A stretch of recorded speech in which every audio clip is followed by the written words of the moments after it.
Hello everyone, welcome to KV teachers guild. So बच्चों, ये है second part 8th class social science के first chapter natural resources and their use का। और हमारा नेक्स्ट टॉपिक है distribution of natural resources and its implications. So अभी हम देखेंगे क्या नेचुरल रिसोर्सेज सभी जगहों पर सेम अमाउंट में अवेलेबल है या वो कहीं ज़्यादा, कहीं कम और कहीं बिल्कुल नहीं है। प्लस उनका ये जो डिस्ट्रीब्यूशन है ये कैसे हम पर इम्पैक्ट डालता है, कैसे हमें अफेक्ट करता है। So natural resources are not evenly distributed across our planet और even within countries. Natural resources का डिस्ट्रीब्यूशन हमारे प्लैनेट अर्थ पर इवन नहीं है। कहीं पर कोई रिसोर्स ज़्यादा है। फॉर एग्जाम्पल ऑयल को अगर आप देखें, वो आपको मिडल ईस्टर्न कंट्रीज़ में, सऊदी अरेबिया में, इराक में ज़्यादा मिलेगा, बाकी कहीं नहीं। गोल्ड आपको साउथ अफ्रीका में, ऑस्ट्रेलिया में मिलेगा। इवन एक कंट्री के अंदर भी, फॉर एग्जाम्पल इंडिया को ही अगर आप देखें, कोल आपको मोस्टली झारखंड में, छत्तीसगढ़, उड़ीसा, इन प्लेसेस में ज़्यादा मिलेगा। यहाँ राजस्थान में या फिर गुजरात, महाराष्ट्र में यहाँ पर कोल नहीं है। दूसरा, यहाँ गुजरात और महाराष्ट्र में आपको ऑयल मिलेगा जो इन प्लेसेस पर नहीं है। ओके, तो कोई रिसोर्स एक देश के अंदर भी और हमारी पृथ्वी के ऊपर भी कहीं ज़्यादा है और कहीं कम है। अभी ये जो अनइवन डिस्ट्रीब्यूशन है ये शेप करता है ह्यूमन सेटलमेंट्स को। इन्हीं के अकॉर्डिंग लोग सेटल डाउन होते हैं, रहते हैं डिफरेंट प्लेसेस पर। फॉर एग्जाम्पल फार्मर्स कहाँ रहेंगे? जहाँ पर फर्टाइल सॉइल होगी। माइनर्स कहाँ रहेंगे? जहाँ पर माइंस होंगी। ट्रेड पैटर्न्स भी ये डिसाइड करता है। कोई भी देश जो रिसोर्स उसके पास ज़्यादा है उसको एक्सपोर्ट करेगा। इराक और सऊदी अरेबिया एक्सपोर्ट करते हैं ऑयल को, और जिसकी कमी है उसको इंपोर्ट करेगा। इंटरनेशनल रिलेशंस इनकी वजह से बनते हैं और बहुत कॉन्फ्लिक्ट्स, झगड़े भी होते हैं। Many wars have been fought, बहुत सारे युद्ध लड़े जा चुके हैं। And continue to be fought, और अभी भी लड़े जा रहे हैं। क्यों? To control, gain control over natural resources, natural resources पर कंट्रोल गेन करने के लिए। ओके, उसके बाद ये एक मैप आपको गिवन है जिसमें शो किया गया है डिस्ट्रीब्यूशन ऑफ इंपॉर्टेंट मिनरल्स। ये कुछ इंपॉर्टेंट मिनरल्स हैं, किस तरह से ये डिस्ट्रीब्यूटेड है। ये लेजेंड में आपको सिंबल्स दिखाए गए हैं। फॉर एग्जाम्पल ब्लैक कलर का ये ऑक्टागन अगर आपको दिखेगा वो शो करेगा वहाँ पर कोयला मिलता है। जैसे झरिया, बोकारो झारखंड में प्लेसेस हैं। रानीगंज में मिलता है वेस्ट बंगाल में। कोरबा छत्तीसगढ़ में मिलता है। देन सेंगारेनी ये प्लेस है तेलंगाना में, यहाँ पर कोयला मिलता है। और नेवली में मिलता है। कुछ ये नॉर्थ ईस्टर्न प्लेसेस भी हैं। ओके, ऑयल को अगर आप देखेंगे यहाँ पर गुजरात में, कुछ प्लेसेस पर महाराष्ट्र में मिलता है। आयरन ओर, ये जो स्क्वायर शेप है ये शो करता है आयरन ओर कहाँ पर मिलेगा। ये उड़ीसा के कुछ प्लेसेस हैं। देन ज़्यादा यहाँ पर है कर्नाटका में, और कुछ आंध्र प्रदेश में होंगे कुछ प्लेसेस। देन यहाँ पर ये महाराष्ट्र होगा, तेलंगाना का पार्ट है। फिर बॉक्साइट तो बहुत ही कम प्लेसेस पर है। आप देखेंगे कटनी मध्य प्रदेश, अमरकंटक ये भी मध्य प्रदेश में है। मध्य प्रदेश और छत्तीसगढ़ के बिल्कुल बॉर्डर पर है। और एक ये है बिलासपुर छत्तीसगढ़ में। ओके, एक यहाँ है कोरापुट, ये उड़ीसा में है। तो इन 3-4 प्लेसेस पर इंडिया में बॉक्साइट मिलता है। ओके, ऑब्जर्व करिए मैप जो गिवन है आपको फिगर 1.1 में, ये हमने देख लिया। नोटिस करिए किस तरह से इंपॉर्टेंट मिनरल्स का डिस्ट्रीब्यूशन अनइवन है, इवन नहीं है सभी जगहों पर। सभी रिसोर्सेज, सभी जगहों पर कोयला नहीं मिलता, ऑयल नहीं मिलता है। आयरन और भी कुछ प्लेसेस पर ही सेंट्रलाइज्ड है, कहीं ज़्यादा मिलता है, कहीं कम मिलता है, कहीं कहीं मिलेगा, और कुछ प्लेसेस पर बिल्कुल नहीं मिलता। सिमिलर वैसे ही बॉक्साइट के साथ भी है। और फिर आप बताइए कि आपके रीजन में कौन से रिसोर्सेज अवेलेबल है और उनका डिस्ट्रीब्यूशन कैसे है।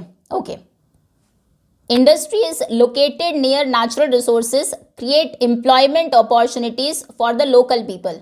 अब जहाँ पर नेचुरल रिसोर्सेज होंगे उन्हीं के पास में इंडस्ट्रीज लगाई जाएंगी और वो एम्प्लॉयमेंट क्रिएट करती है। जो लोकल लोग रह रहे होंगे वहाँ पर आसपास, उनको उन फैक्ट्रीज में, इंडस्ट्रीज में नौकरियाँ मिल जाएंगी। Township grow around them and expand economic opportunities for others too. उनके आसपास, उन इंडस्ट्रीज़ के आसपास ही फिर टाउनशिप ग्रो होगी। टाउनशिप मतलब जिसमें फैक्ट्रीज़ हैं, माइंस हैं, बिग प्रोजेक्ट्स हैं। स्कूल्स होंगे, लोग रहेंगे, हाउसेस बनेंगे, शॉप्स बन जाएंगी वर्कर्स के लिए, एक छोटा सा टाउन शहर बन जाएगा और दूसरे लोगों के लिए भी इकोनॉमिक अपॉर्चुनिटीज होंगी, पैसे कमाने के कुछ अवसर बनेंगे। मोर modern facilities that improve the quality of life become accessible, और ज़्यादा जो मॉडर्न फैसिलिटीज़ हैं जिनसे हमारी क्वालिटी ऑफ लाइफ अच्छी बनती है वो और ज़्यादा एक्सेसिबल होगी। अभी जैसे उन प्लेसेस तक इलेक्ट्रिसिटी, बिजली आ जाएगी, ट्रांसपोर्टेशन फैसिलिटीज़ अच्छी होंगी, रोड्स बन जाएंगी, मार्केट बनेगी, हॉस्पिटल्स बनेंगे, स्कूल्स बनेंगे, ये सब फैसिलिटीज़ लोगों के पास अवेलेबल होंगी।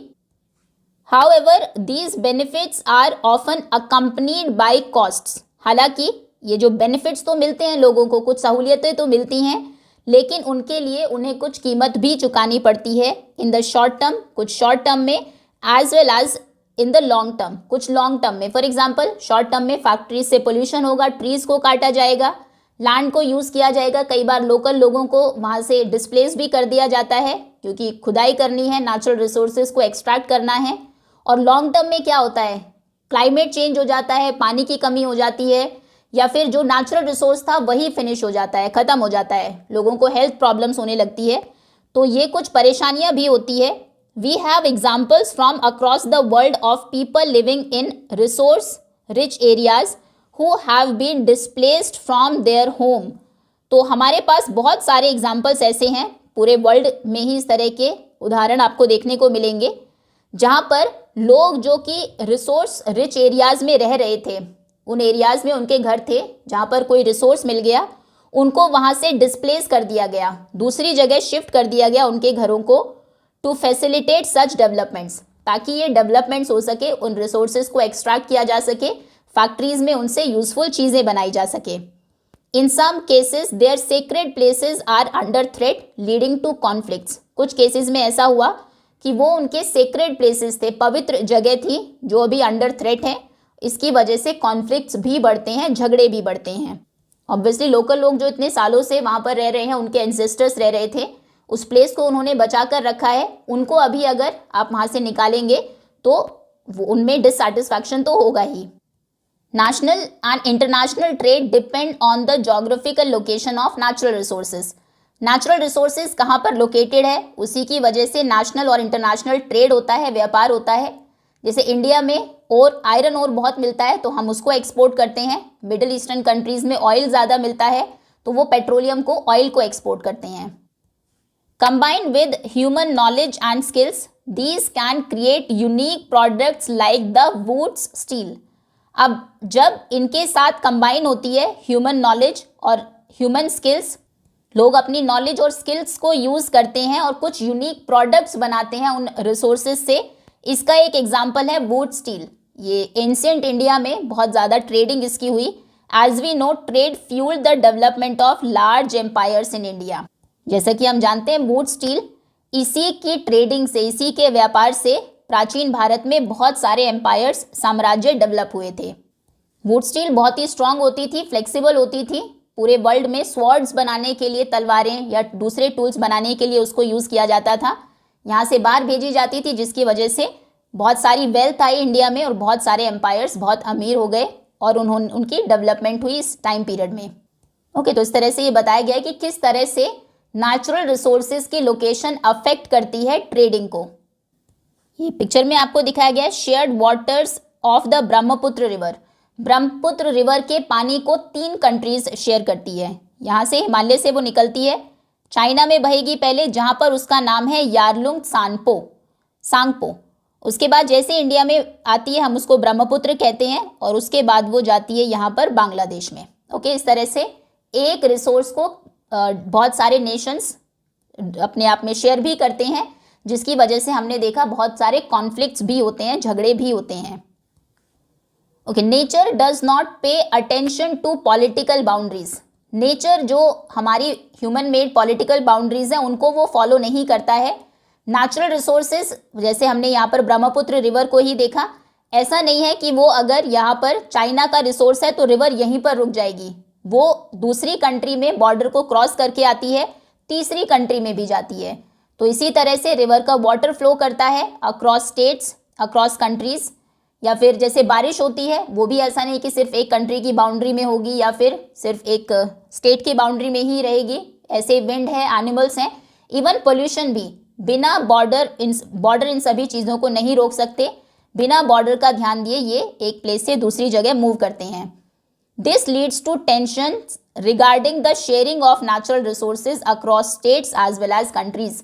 तो अगर एक रिसोर्स दो कंट्रीज के बॉर्डर पर है, आधा उस तरफ आधा उस तरफ, या फिर जैसे रिवर है बहकर जा रही है, जैसे इंडस रिवर को आप देखें इंडिया से होकर वो पाकिस्तान में जाती है, तो ये एक तरह से टेंशन क्रिएट करता है कि किस तरह से उस नेचुरल रिसोर्स को शेयर किया जाएगा दो स्टेट्स के, दो या तीन या उससे ज़्यादा स्टेट्स के या फिर कंट्रीज के बीच में।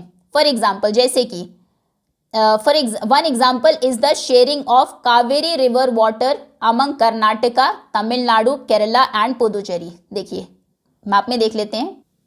देखिए इंडियन रिवर्स का मैप है और यहाँ पर ये है रिवर कावेरी।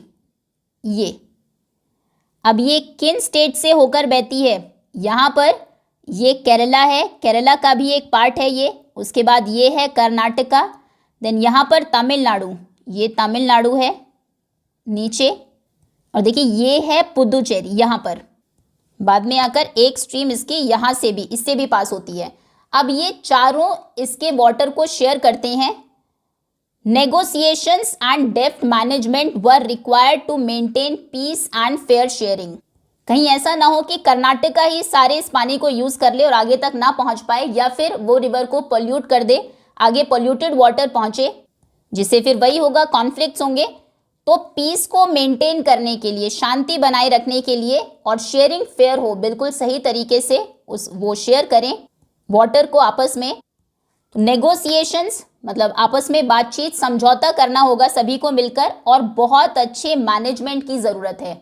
कौन सा स्टेट कितना उसका वाटर यूज कर सकता है, वो सभी चीज़ें लिखी होती है।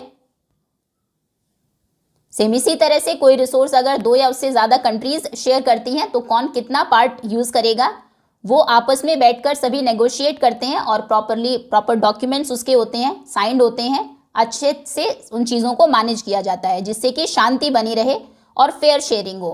Of course reaching such agreements between neighbouring countries is not easy. States के बीच में हम लोग शेयर कर लेते हैं, एक ही देश के हिस्से हैं हम सभी, लेकिन पड़ोसी कंट्रीज़ के बीच में इस तरह का अग्रीमेंट्स ऑब्वियसली वो उतना आसान नहीं होता। अभी आपको एक find out about such an conflict in the international context. International context में ऐसे किसी कॉन्फ्लिक्ट का एग्जाम्पल आपको देना है और अपनी फाइंडिंग्स को आप क्लास में शेयर भी करेंगे। इंडस रिवर इसका एक एग्जाम्पल आप दे सकते हैं। इंडस रिवर है जिसका पानी 3 कंट्रीज से होकर बहता है, चाइना, फिर मेन पार्ट इंडिया में, और फिर जाता है पाकिस्तान में। China, India and Pakistan. अब पाकिस्तान इंडिपेंडेंस में 1947 में इंडिपेंडेंस के बाद जब कॉन्फ्लिक्ट हुआ इंडिया पाकिस्तान के बीच में कि इंडस रिवर के पानी को कैसे शेयर करना है, क्योंकि दोनों ही कंट्रीज में फार्मिंग उस पर डिपेंडेंट है, लोग उसको पीने के लिए यूज़ करते हैं। तो एक इंडस वाटर ट्रीटी हुई। इंडस वाटर ट्रीटी हुई 1960 में, जिस वर्ल्ड बैंक ने इसमें ये साइन कराई, जिसमें इस कॉन्फ्लिक्ट को, झगड़े को दूर किया गया, कौन सी कंट्री कितना वाटर यूज़ करेगी।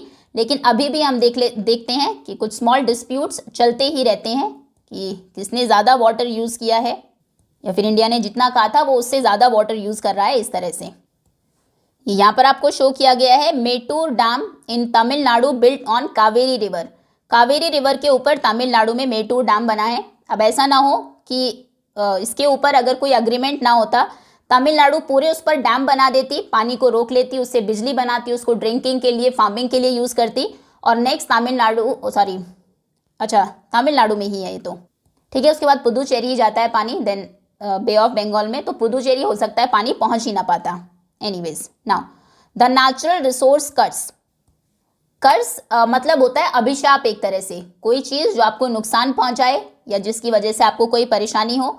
सो नेचुरल रिसोर्स कर्स कैसे बन सकते हैं ये हम देखते हैं।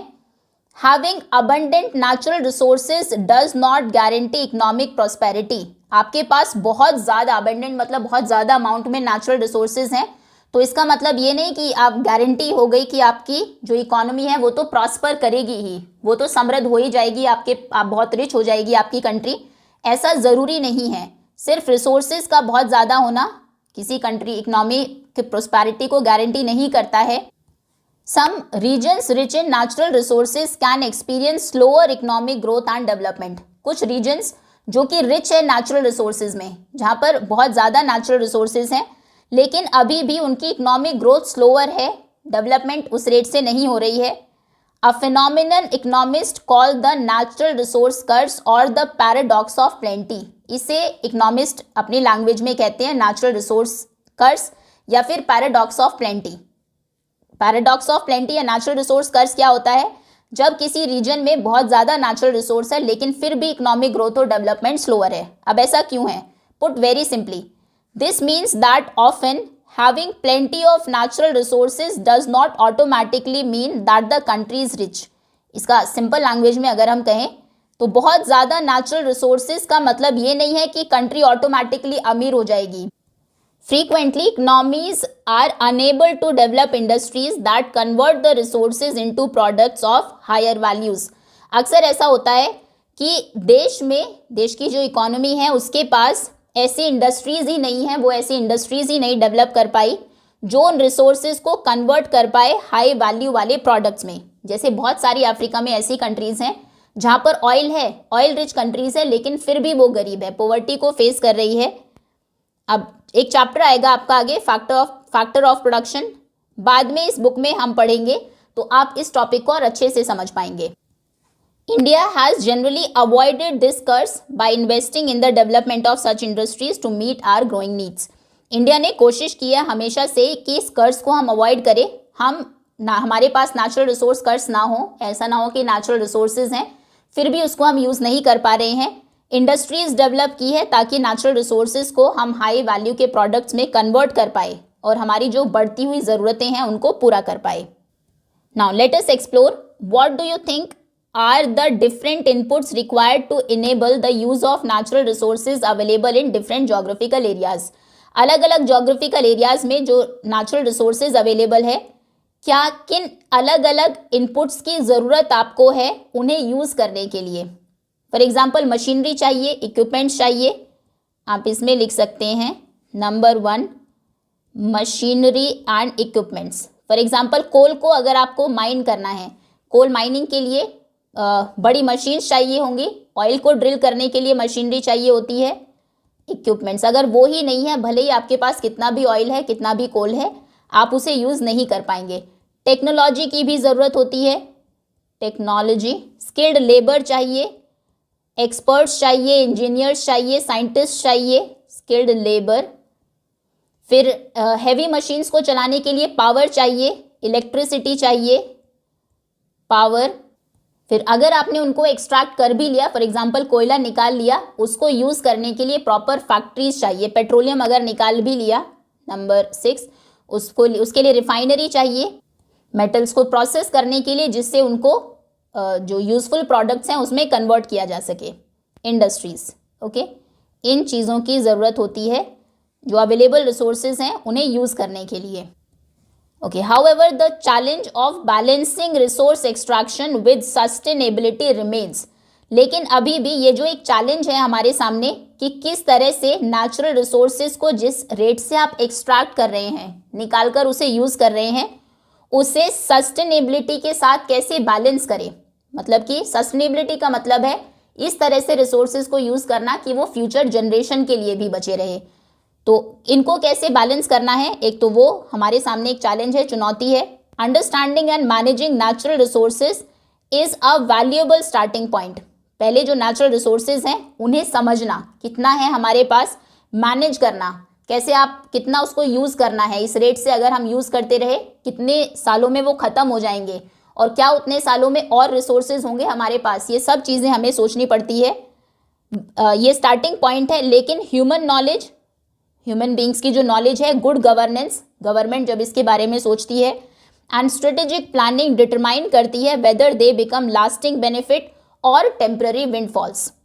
अगर ह्यूमन बींग्स अपनी नॉलेज को यूज़ करेंगे, गवर्नमेंट अच्छे से काम करेगी और स्ट्रेटेजिकली हम प्लान करेंगे तो वो ये सब चीज़ें डिसाइड करेगी कि लंबे टाइम तक उन रिसोर्सेज से हमें बेनिफिट मिलेगा या फिर वो एक टेम्पररी विंडफॉल होगा, एकदम से आपने शॉर्ट टर्म गेन ले लिया उसके बाद प्रॉब्लम आ गई, रिसोर्सेज खत्म हो गए। नेक्स्ट इज, इसी से हमारा नेक्स्ट टॉपिक स्टार्ट होता है, responsible and wise use of natural resources, stewardship.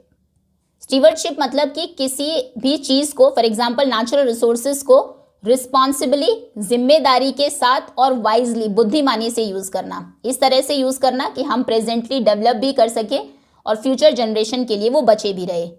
Sustaining life on earth requires that we respect nature and use natural resources in a way that enables the restoration and regeneration of renewable resources and the responsible and judicious use of non-renewable ones. So, अर्थ के ऊपर life को sustain करने के लिए ज़रूरी है कि हम नेचर को रिस्पेक्ट करें और नेचुरल रिसोर्सेज को इस तरह से यूज़ करें कि उनको वो रिस्टोर हो सके, रिस्टोर होने का उनको टाइम दे, रीजनरेट कर सके खुद को, नए रिसोर्सेज बन सके रिन्यूएबल रिसोर्सेज के केस में, और नॉन रिन्यूएबल वंस को इस तरह से यूज़ करे एक जिम्मेदारी के साथ कि फ्यूचर जनरेशन के लिए भी वो बचे रहे, और एक जुडिशियस वे में, मतलब जितनी ज़रूरत है उतना ही। Scientists studying these aspects have warned that the irresponsible treatment of natural resources had led to pollution, biodiversity loss and climate change. Scientists जो इन different aspects को study कर रहे हैं, उन्होंने हमें warn किया है, सावधान किया है कि natural resources को जब हम irresponsibly treat करते हैं तो उसकी वजह से pollution बढ़ता है, प्रदूषण बढ़ता है, बायोडाइवर्सिटी लॉस होता है, decline in the variety of life on earth. बहुत सारी स्पीशीज ऐसी है जो एक्सटिंक्ट हो गई है, खत्म ही हो गई है, अब देखने को नहीं मिलती, बहुत सारी खत्म होने की कगार पर है। और क्लाइमेट चेंज भी होता है, बारिश कम होने लगी है आजकल, टेम्परेचर इंक्रीज हो गया है, which has been taking place at an increased pace in recent years. और ये अभी रिसेंट ईयर्स में, पिछले कुछ सालों में बहुत ज़्यादा पेस पर इंक्रीज हो रहा है, बहुत ज़्यादा बढ़ रहा है। Now next is restoration and regeneration of renewable resources. ये टॉपिक हम पहले भी पढ़ चुके हैं। यहाँ पर दो एग्जाम्पल्स आपको गिवन है, how we are pushing the use of natural resources beyond their capacity to regenerate. Examples के थ्रू आपको बताया गया है कि रिसोर्सेज की जो कैपेसिटी है रीजनरेट करने की, कैसे हम उन्हें उनके बियॉन्ड यूज कर रहे हैं। Many farmers in our country extract ground water for irrigation purposes. बहुत सारे फार्मर्स ग्राउंड वाटर को यूज़ करते हैं इरिगेशन के लिए, ट्यूबवेल से उसको बाहर निकालते हैं जिससे कि वो खेतों में सिंचाई कर सके। बहुत सारे स्टेट्स में ये एक्सट्रैक्शन रेट ग्रेटर है than the rate at which the water table is replenished. मतलब वो पानी निकाल ज़्यादा रहे हैं और ग्राउंड के अंदर पानी जा कम रहा है, बारिश उतनी हो नहीं रही है, और जो होती भी है क्योंकि ज़्यादातर जो प्लेसेस है कॉन्क्रीट है, वो अब्जॉर्ब नहीं करते उसको, जो हमारी वाटर टेबल है वो उस रेट से रिप्लेनिश नहीं हो रही है, इतना पानी उसमें वापस नहीं आ रहा है जितना कि हम एक्सट्रैक्ट कर रहे हैं, बाहर निकाल रहे हैं। अब ओवर टाइम के साथ क्या हुआ, दिस डेफिसिट बिल्ड्स अप। ये जो डेफिसिट डिफरेंस था एक्सट्रैक्ट करने में और रिप्लेनिश होने में, ये बढ़ता गया। हम और ज़्यादा निकालते गए क्योंकि खेती की और ज़्यादा ज़रूरत थी और ज़्यादा फसल उगानी थी, और रिप्लेनिश होने का उसमें वापस ग्राउंड वाटर रिचार्ज होने का, पानी अंदर जाने का रेट कम होता गया, leading to high cost of extraction of ground water and eventually to its unavailability. धीरे धीरे क्या हुआ, ग्राउंड वाटर को एक्सट्रैक्ट करने की कॉस्ट बढ़ने लगी। ग्राउंड वाटर का लेवल जितना नीचे जाता जाएगा उसको निकालने के लिए उतने ही ज़्यादा इक्विपमेंट्स लगेंगे, उतना ही वो महंगा हो जाएगा, और धीरे धीरे फिर ऐसा होगा कि अनअवेलेबल होगा, ग्राउंड के नीचे आपको पानी मिलेगा ही नहीं। And it has been predicted, ये प्रिडिक्ट किया गया है, भविष्यवाणी की जा चुकी है, that many of our growing cities will run out of ground water soon. बहुत सारी हमारी जो बढ़ती हुई सिटीज़ हैं, शहर है जहाँ पर बहुत ज़्यादा लोग जाकर बस रहे हैं, जल्दी ऐसा टाइम आएगा कि वहाँ के का जो ग्राउंड वाटर है वो बिल्कुल ख़त्म हो जाएगा। Initiatives to raise ground water levels have been launched to remedy this. अब इसको ठीक करने के लिए, कुछ ग्राउंड वाटर के लेवल को बढ़ाने के लिए, उसके पानी के लेवल को बढ़ाने के लिए कुछ इनिशिएटिव्स लिए गए हैं, जैसे कुछ traditional practices of water harvesting, पानी को बचाने की कुछ जो हमारी पुरानी प्रैक्टिसेस थी पानी इकट्ठा करने की, जैसे रेन वाटर हार्वेस्टिंग के बारे में हम पढ़ते हैं। पहले बारिश के पानी को इकट्ठा किया जाता था, जिससे कुछ वो सीप करके ग्राउंड में चला जाता था, ग्राउंड लेवल का जो ग्राउंड में जो वाटर लेवल था वो इंक्रीज होता था, फिर बाद में हम उसे पीने के लिए भी यूज़ कर लेते थे। तो उन प्रैक्टिसेस को वापस लाया जा रहा है अभी। रेजुविनेशन ऑफ पॉन्ड्स, बहुत सारे तालाब जो ख़त्म हो चुके थे, जहाँ पर लोग गार्बेज थ्रो करने लगे थे, कचरा फेंकने लगे थे, उनको क्लीन कराया गया है ताकि बारिश का पानी उनमें इकट्ठा हो और वही जैसा कि पहले होता था सीप करके फिर से वो ग्राउंड में जाए, ग्राउंड वाटर जो हमारी वाटर टेबल है उसको रिचार्ज करे। टैंक्स को अभी रेजुविनेट कराया गया है। Cutting down on wasteful consumption of water, बहुत ज़्यादा जो हम पानी को यूज़ करते हैं, जो वेस्टफुल कंजम्पशन है उसको कम करे, कट डाउन करे। प्रोसेसिंग एंड रीयूजिंग वाटर, पानी को एक से ज़्यादा काम के लिए यूज़ करें। अगर आपने वेजिटेबल्स वॉश की है उसमें तो आप उसको प्लांट्स को वाटर करने के लिए, पौधों में पानी देने के लिए वही सेम पानी यूज़ कर लीजिए। क्लीनिंग में उसको यूज़ कर लीजिए। Are some of the strategies attempted, ये कुछ स्ट्रैटेजीज हम अभी अटेम्प्ट कर रहे हैं, कुछ ये तरीके हैं जो हम अभी अपना रहे हैं। सिमिलरली इसी तरीके से the improper use of chemical fertilisers and pesticides has led to soil degradation. Chemical fertilisers को इम्प्रॉपर तरीके से यूज़ करना, पेस्टिसाइड्स, पेस्ट को मारने के लिए जो दवाइयाँ यूज़ करते हैं उनको ज़्यादा यूज़ करने से सॉइल डिग्रेडेशन हुआ है। कुछ टाइम के लिए तो 1-2 साल आपकी फसल अच्छी होगी, फिर सॉइल की जो फर्टिलिटी है, जो उपजाऊ शक्ति है, वो धीरे धीरे ख़त्म हो जाएगी। Traditional farming practices considered soil to be part of mother earth, जो हमारी पुरानी कुछ फार्मिंग प्रैक्टिसेस थी उसमें सॉइल को मदर अर्थ का पार्ट समझा जाता था। लोग रेस्पेक्ट करते थे सॉइल को, उसको ट्रीट करते थे with care. Practices like use of cow dung, जैसे गाय का गोबर यूज़ करना या फिर दूसरे जो नेचुरल फर्टिलाइजर्स हैं उनको यूज़ करना। मल्चिंग, सॉइल को प्लांट से या फिर कुछ मटेरियल से कवर कर देना जिससे कि उसका जो मॉइस्चर है वो बना रहे, कम वाटर इवापोरेट हो उससे, सॉइल ड्राई ना हो जाए। मल्टी क्रॉपिंग, एक ही फसल बार बार ना उगाकर अलग अलग क्रॉप्स उगाना जिससे कि एक ही पर्टिकुलर न्यूट्रिएंट की कमी ना हो जाए सॉइल में। ये सब हमारी ट्रेडिशनल प्रैक्टिसेस थी, पहले किसान इस तरह से खेती करते थे and so on. Enabled holistic soil management, इससे हम सॉइल को मैनेज करते हैं एक हॉलिस्टिक वे में, मतलब एक कंप्लीट वे में। हम उसमें काउ डंग भी डाल रहे हैं जिससे कि एक नेचुरल फर्टिलाइजर उसको मिल जाए, मैन्योर कंपोस्ट डालते हैं और मल्चिंग के थ्रू उसके मॉइस्चर को बनाए रखते हैं, उसमें ट्रीज प्लांट करते हैं। मल्टी क्रॉपिंग के थ्रू उसमें किसी भी एक न्यूट्रिएंट की कमी नहीं होने देते। So we must learn from these practices and apply them in our current situation to prevent further degradation. इन प्रैक्टिसेस को हमें फिर से इनसे सीखना होगा और इन्हें अप्लाई करना होगा आज की सिचुएशन में जिससे कि और ज़्यादा सॉइल डिग्रेड ना हो, उसकी क्वालिटी और कम ना हो। We need to replenish and rejuvenate our soil, अभी ज़रूरत है हमें हमारी सॉइल को रिप्लेनिश करने के लिए, मतलब जो चीज़ें ख़त्म हो गई है उनको फिर से रिप्लेस करने के लिए, और रेजुविनेट मतलब उसे और ज़्यादा फ्रेश, हेल्दी और यंग बनाने की अभी आवश्यकता है। एक पिक्चर आपको गिवन है, crop failure on account of injudicious use of chemical fertilizers. देखिए कितना फर्टिलाइजर यूज़ किया है, आपको यहाँ पर भी दिख रहा है, तो ये एक रीज़न है क्रॉप फेलियर का। Over exploitation of ground water, a caselet from Punjab, किस तरह से ग्राउंड वाटर को ओवर एक्सप्लॉइट किया गया है, जितनी ज़रूरत है उससे ज़्यादा बाहर निकाला गया, उस रेट से वो रिचार्ज नहीं हुआ। एक केस आपको गिवन है, शॉर्ट केस पंजाब का। A crisis has unfold in the fertile planes of Punjab, Punjab का जो फर्टाइल प्लेन्स थे जहाँ पर ज़मीन इतनी उपजाऊ थी उसमें अ क्राइसिस हैज़ अनफोल्डेड, मतलब एक सीरियस प्रॉब्लम शुरू हो गई है।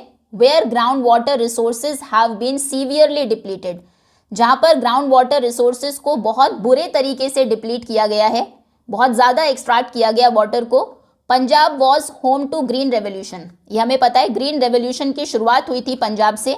That fed a large proportion of our population, जिसने इंडिया की बहुत बड़ी पॉपुलेशन को फीड कराया, एक टाइम पर बहुत ज़्यादा अनाज का प्रोडक्शन वहाँ पर हुआ। And contributed to India become self sufficient in food, और इसने कंट्रीब्यूट किया कि इंडिया सेल्फ सफिशिएंट हो पाया फूड के मामले में, खाने के मामले में हम जितना ज़रूरत थी उतना फूड प्रोड्यूस कर पाए, बाहर से मंगाने की ज़रूरत हमें नहीं पड़ी। उसमें पंजाब का एक बहुत बड़ा योगदान रहा है।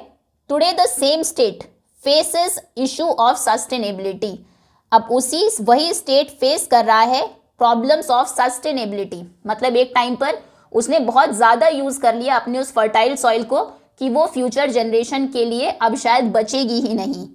Nature has been exploited beyond regeneration. Nature को इतना केयरलेसली यूज़ किया गया, इतना ओवर यूज़ किया गया कि वो अभी रीजनरेट नहीं हो सकता है, मतलब कि इतना डैमेज हो चुका है कि खुद से रिकवर नहीं कर पाएगा, बियॉन्ड रीजनरेशन है अभी वो, at least in the short term. At least short term में तो बिल्कुल नहीं, बहुत लंबा टाइम लगेगा फिर से उस सॉइल को फर्टाइल बनाने में। हाउएवर, जबकि this concern is not particular to Punjab, ये सिर्फ पंजाब का ही कंसर्न नहीं है, सिर्फ वहाँ की चिंता ही नहीं है, it affects many other states, बहुत सारे दूसरे स्टेट्स को भी इस प्रॉब्लम ने अफेक्ट किया है। Now in the 1960s farmers shifted to high yielding varieties of wheat and paddy. 1960s में क्या हुआ, फार्मर्स ने HYV सीड्स को यूज करना शुरू किया, गेहूं और चावल के HYV सीड्स, जिनसे मतलब हर सीड से प्रोडक्शन ज़्यादा होता था। पहले अगर 10 क्विंटल्स हुआ है सेम लैंड पर, HYV सीड्स को यूज़ करने के बाद डबल या ट्रिपल हो गया उनका प्रोडक्शन। तो उस टाइम पर तो वो अच्छा था। अब उन सीड्स को ज़रूरत थी ज़्यादा पानी की। These required more water than the traditional seeds. जो पुराने सीड्स जो पहले फार्मर्स उगाते थे HYV सीड्स में, उनसे ज़्यादा पानी चाहिए था। So farmers began to extract ground water to meet this need. अब उन्होंने ग्राउंड वाटर को एक्सट्रैक्ट करना शुरू किया। ये ट्यूबवेल्स आप देख रहे हैं, उस ज़रूरत को पूरा करने के लिए ग्राउंड के नीचे से पानी निकालने लगे। इन एडिशन, इसके अलावा the supply of free power led to over pumping of ground water. गाँव में बिजली फ्री कर दी गई, पावर क्योंकि फ्री थी तो उसकी वजह से और ज़्यादा, ज़रूरत से ज़्यादा ओवर पंपिंग की गई ग्राउंड वाटर की। A situation still prevalent in many India,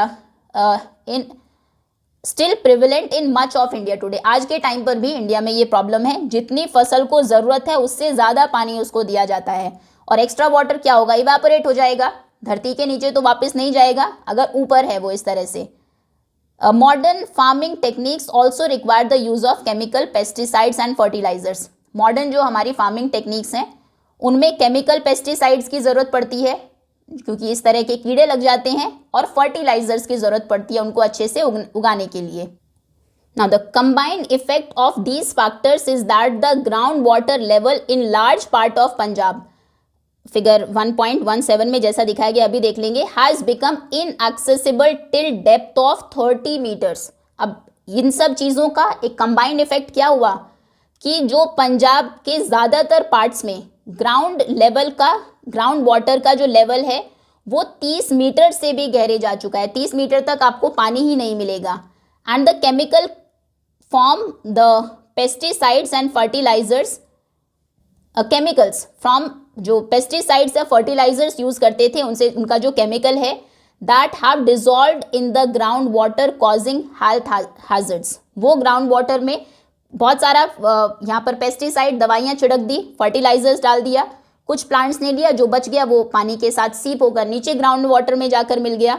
तो बहुत सारा केमिकल भी ग्राउंड वाटर में मिल चुका है, जो कि हेल्थ हैजर्ड है, एक हमारे स्वास्थ्य के लिए खतरा है। देखो ये पिक्चर अगर आप देखेंगे, ये ग्रीन पार्ट्स शो करते हैं कि कितनी डेप्थ तक पानी है, किन प्लेसेस पर 0 से 2 मीटर में मिल जाएगा, 2 to 5 में, 5 to 10 में, 10 to 20, 10 मीटर तक पानी नहीं है सोचिए, 20 to 40, और कई जगहों पर ये जो एक्स्ट्रा रेड आप देख रहे हैं यहाँ पर है जैसे, फिर यहाँ है, यहाँ पर तो 40 मीटर से नीचे भी पानी आपको नहीं मिलेगा। क्यों? सब जगह पर इक्वल ही होगा स्टार्टिंग में तो पानी, क्योंकि इन प्लेसेस के लोगों ने उसको ओवर एक्सट्रैक्ट किया, ज़्यादा फसल उगाने के चक्कर में ज़्यादा पानी लिया, जिस रेट से वो रिप्लेनिश नहीं हुआ, तो अभी वो ख़त्म हो गया है। कुछ ही प्लेसेस आपको सिर्फ डार्क ब्लू कलर में या नॉर्मल ब्लू कलर में दिखाई देंगे, पंजाब में ज़्यादातर पार्ट यहाँ पर रेड है। ओके, अभी पिक्चर आपको दिखाई गई यहाँ पर, ये है एक्सट्रैक्शन ऑफ ग्राउंड वाटर, किस तरह से ग्राउंड वाटर को ट्यूबवेल्स के थ्रू एक्सट्रैक्ट किया जाता है। और ये वेट पैडी फील्ड्स, धान के खेत हैं जिनमें पानी भरा हुआ है। Almost 80% of the area of Punjab has been classified as over exploited. 80% से ज़्यादा एरिया को क्लासिफाई कर दिया गया है कि यहाँ पर ग्राउंड वाटर को ओवर एक्सप्लॉइट किया गया है। दूसरे शब्द में अगर हम कहें, we have drawn water at the rate much greater than which restoration and rejuvenation of groundwater is possible।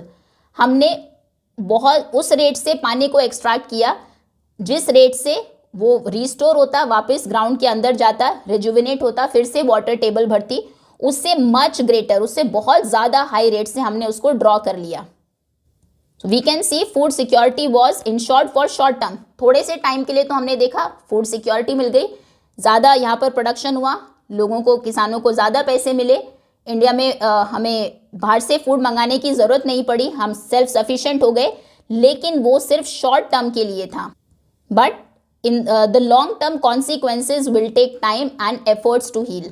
अभी जो इसके लॉन्ग टर्म कॉन्सिक्वेंसेज होने वाले हैं, इसके बाद अब जो समस्याएं आएंगी उसको टाइम लगेगा और बहुत एफर्ट्स लगेंगे हील करने में वापस। अगर इसी रेट से चलता रहा तो कुछ प्लेसेस पर पानी बिल्कुल ही खत्म हो जाएगा। ये तो स्टिल कुछ ईयर्स पहले की पिक्चर है, depth to water level map of Punjab and Chandigarh, June 2022। BGL का मतलब है meters below ground level. Okay, ये एक और पिक्चर आपको गिवन है, जैसलमेर फोर्ट है ये राजस्थान का, a mud structure built in the 12th century, 1100 something में ये बना था। मड का, मिट्टी का स्ट्रक्चर था and refurbished later using sandstone, बाद में सैंडस्टोन को यूज करके इसको रिफर्बिश किया गया, रिपेयर किया गया, इम्प्रूव किया गया बाद में।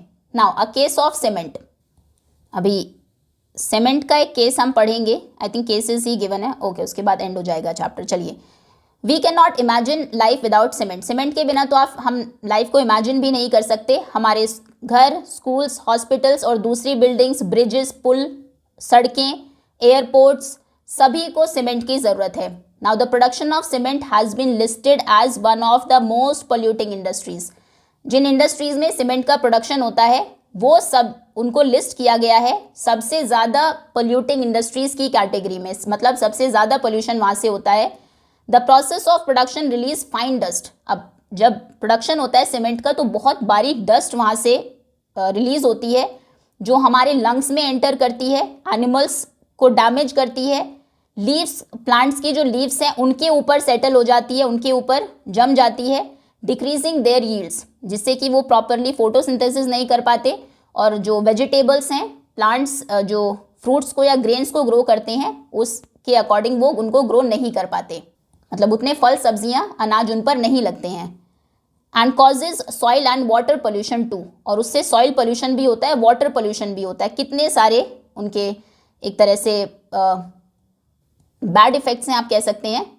ह्यूमन बींग्स को डायरेक्टली अफेक्ट कर रही है, एनिमल्स को अफेक्ट कर रही है, प्लांट्स को अफेक्ट कर रही है, सॉइल को कर रही है और वाटर को भी कर रही है। The central pollution controlling board has created guidelines for cement factories.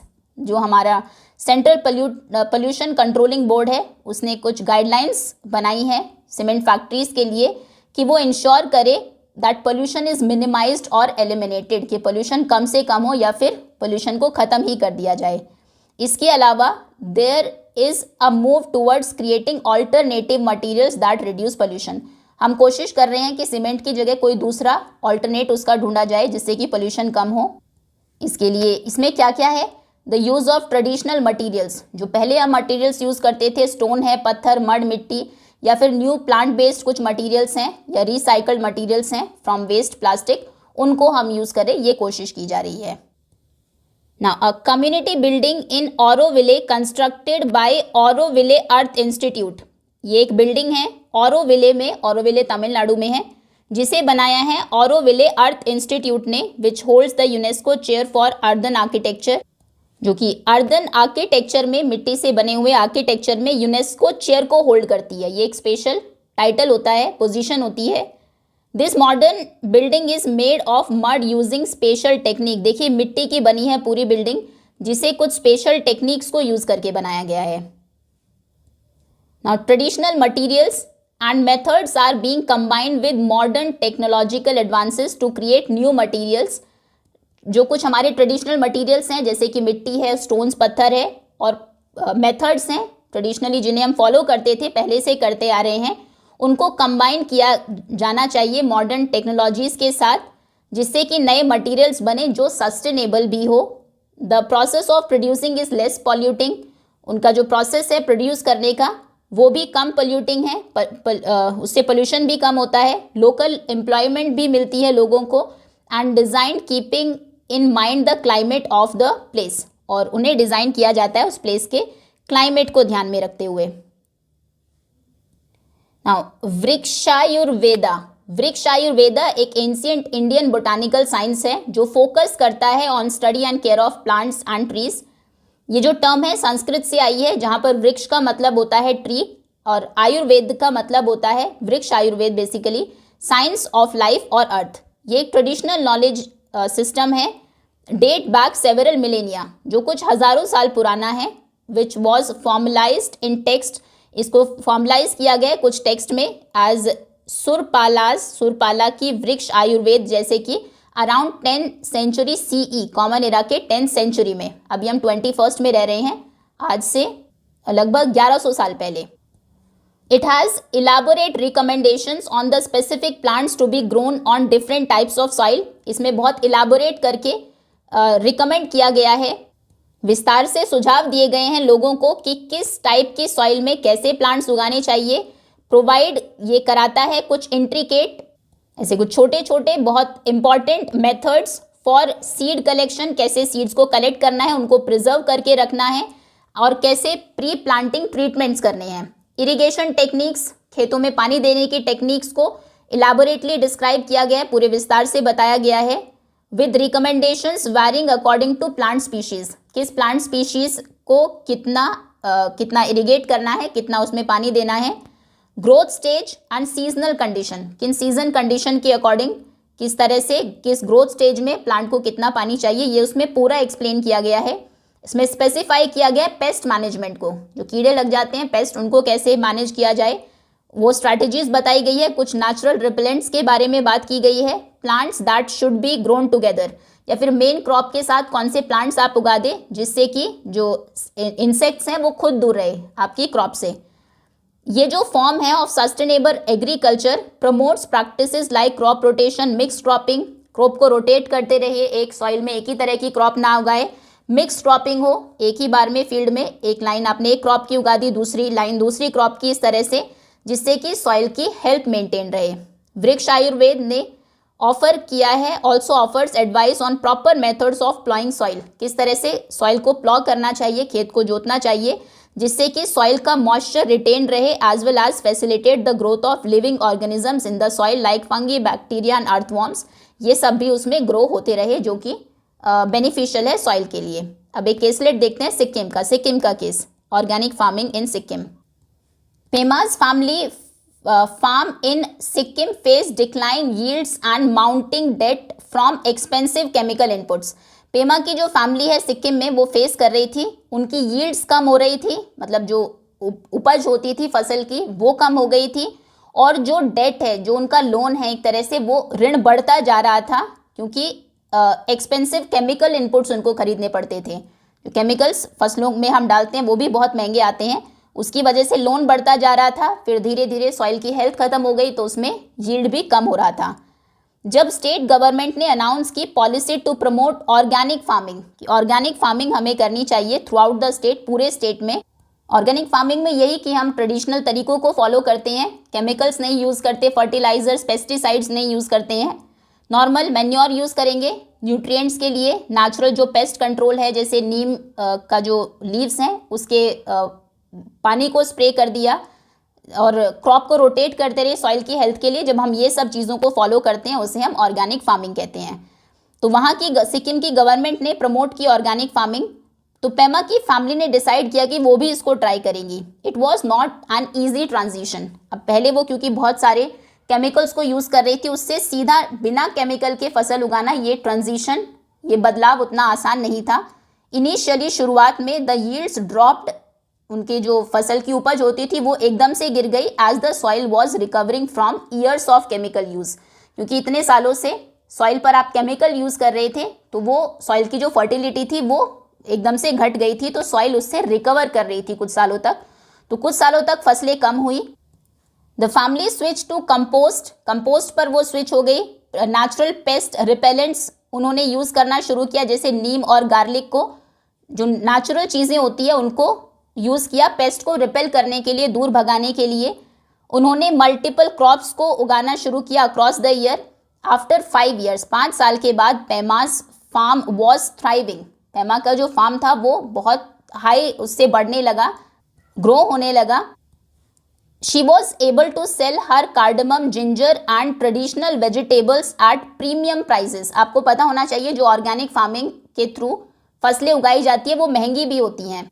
तो उसके खेत में जो अदरक या जो इलायची, कार्डेमम या ट्रेडिशनली जो वेजिटेबल्स वो उगाती थी वो अब हाई रेट्स पर बिकने लगी और 2016 में Sikkim became a 100% organic state with all of its farmland certified organic.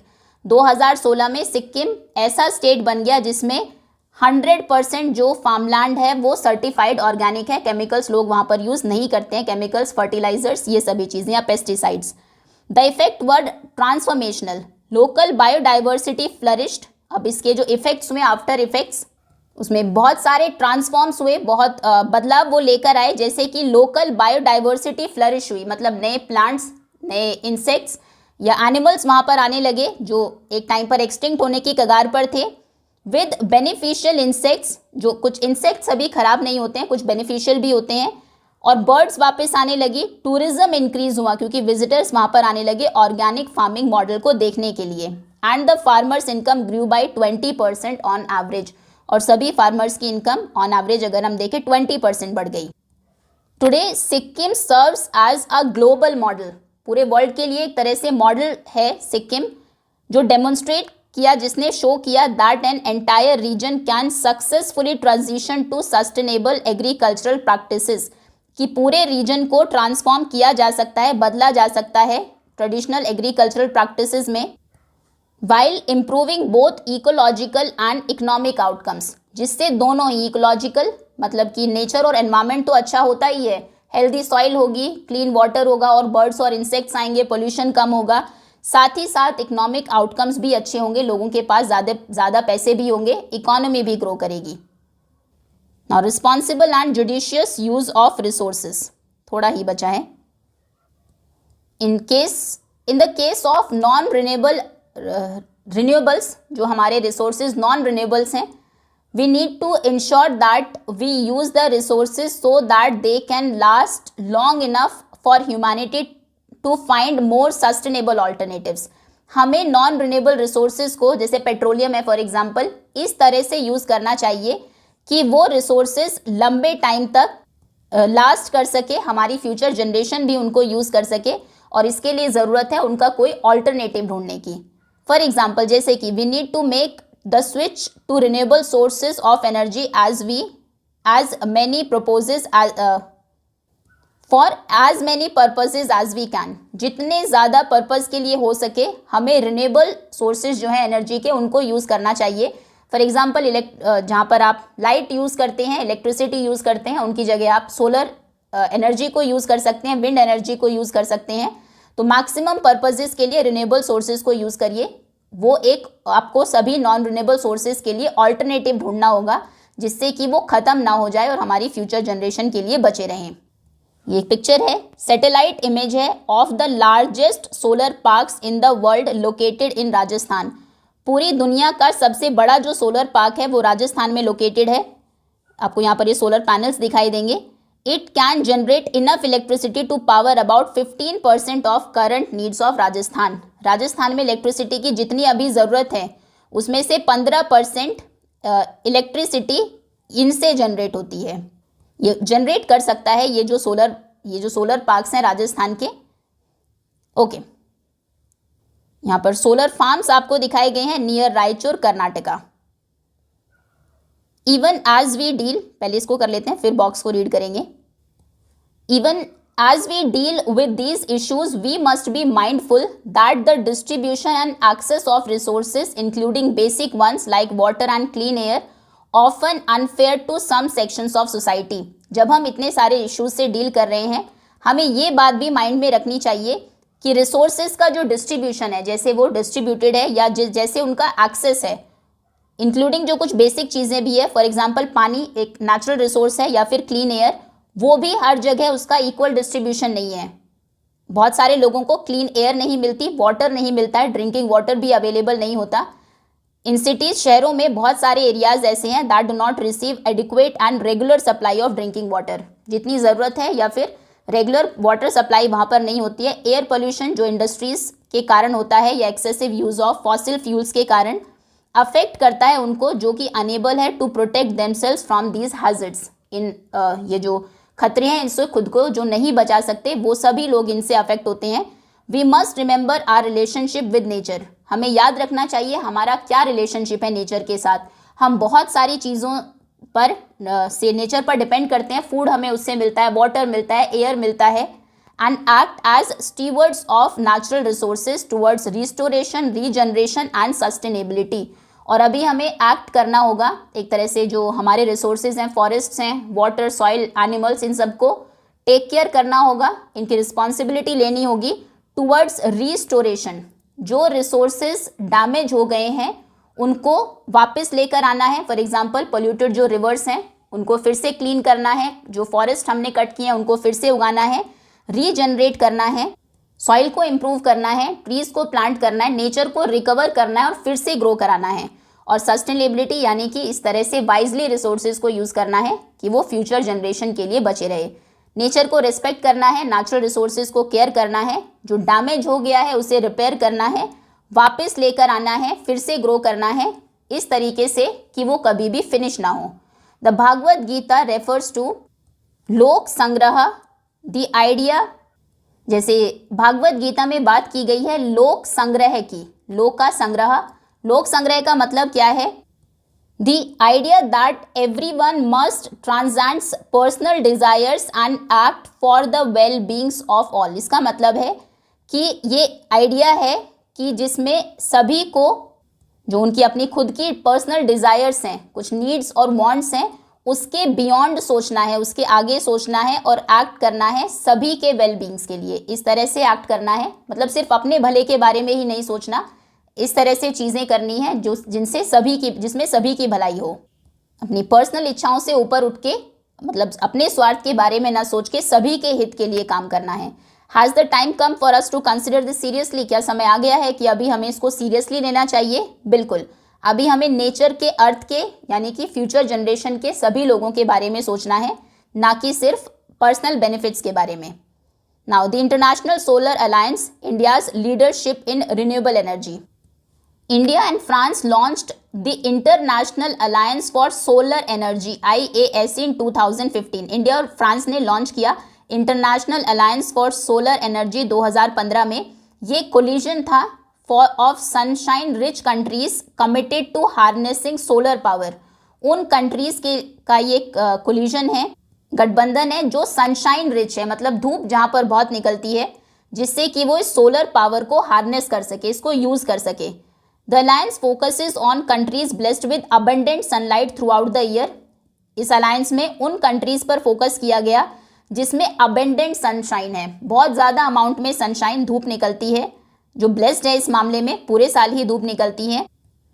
India has helped channel billions of dollars into solar projects across developing Nations. जो कुछ डेवलपिंग नेशंस हैं, इंडिया ने उनकी हेल्प की है कि वो बिलियंस ऑफ डॉलर्स को चैनल करे, सही दिशा में लगाए, किसमें? सोलर प्रोजेक्ट्स में उनको इन्वेस्ट करे। इंडिया शेयर करता है टेक्निकल एक्सपर्टीज अपनी और क्रिएट करता है अफोर्डेबल फाइनेंसिंग ऑप्शंस। अगर आप नहीं अफोर्ड कर पा रहे हैं तो फाइनेंस लेकर भी, इंडिया से फाइनेंस लेकर आप सोलर प्रोजेक्ट्स को इनिशिएट कर सकते हैं, सोलर पैनल्स लगवा सकते हैं। The Bhadla solar park is a symbol of India's solar ambitions. जो भादला सोलर पार्क है राजस्थान में, वो सिंबल है इंडिया के क्या एम्बिशंस हैं सोलर एनर्जी को लेकर, हमारा क्या एम है। डिमॉन्स्ट्रेट करता है कि कैसे एक कंट्री का ट्रांजिशन हो सकता है from solar energy source to renewable alternatives. जो ट्रेडिशनल एनर्जी सोर्सेज हैं उसके, पहले डिफरेंट इलेक्ट्रिसिटी को वो यूज़ करते थे, पेट्रोलियम को यूज़ करते थे इस तरह से, तो अभी वो कोल को यूज़ करके इलेक्ट्रिसिटी जनरेट करते थे। अभी उन्होंने एक रिन्यूएबल ऑल्टरनेटिव ढूंढ लिया है। फॉर इंडियंस के लिए ये जो अलायंस है रिप्रेजेंट करता है एनवायरमेंटल रिस्पॉन्सिबिलिटी और इकोनॉमिक अपॉर्चुनिटी। हमारे लिए इकोनॉमिक अपॉर्चुनिटी भी है, फाइनेंशियली भी हमें ये फ़ायदा देगा, और एक एनवायरमेंटल रिस्पॉन्सिबिलिटी तो है ही एनवायरमेंट के प्रति, तो हमारी जो रिस्पॉन्सिबिलिटी है इसके थ्रू हम उसको पूरा कर ही रहे हैं। Okay, that's all students. इसी के साथ चैप्टर ओवर होता है। होपफुली सभी सभी कॉन्सेप्ट्स आपको अच्छे से समझ में आ गए होंगे। क्वेश्चन आंसर्स हम करेंगे नेक्स्ट वीडियो में। Thank you so much for watching.